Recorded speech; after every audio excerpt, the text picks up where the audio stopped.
देव नमस्तुभ्यं प्रसीद मम भास्कर दिवाकर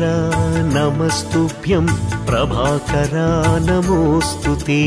सप्ताश्वरथमारूढं प्रचण्डं कश्यपात्मजं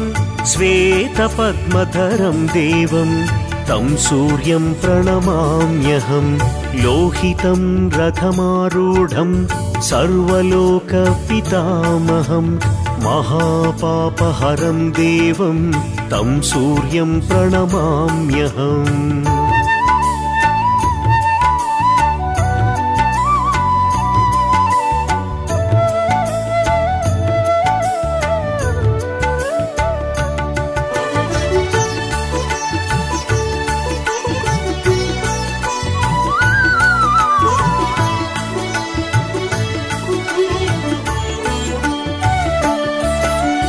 त्रैगुण्यं च महाशूरं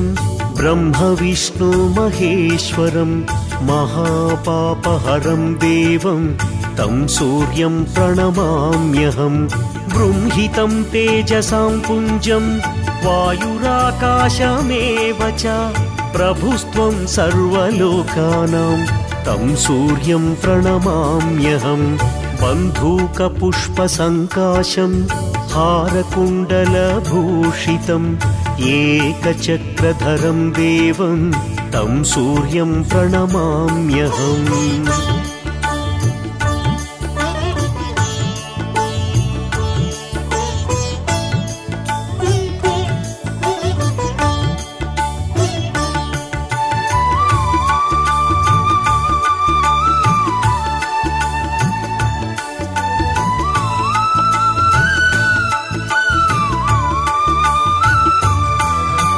तं सूर्यं लोककर्तारं महातेजः प्रदीपनं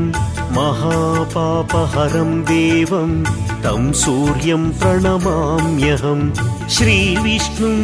जगतां नाथं ज्ञानविज्ञानमोक्षदं महापापहरं देवं तं सूर्यं प्रणमाम्यहं सूर्याष्टकं पठेन्नित्यं ग्रहपीडा प्रणाशनम् अपुत्रो लभते पुत्रं दरिद्रो धनवान् भवेत्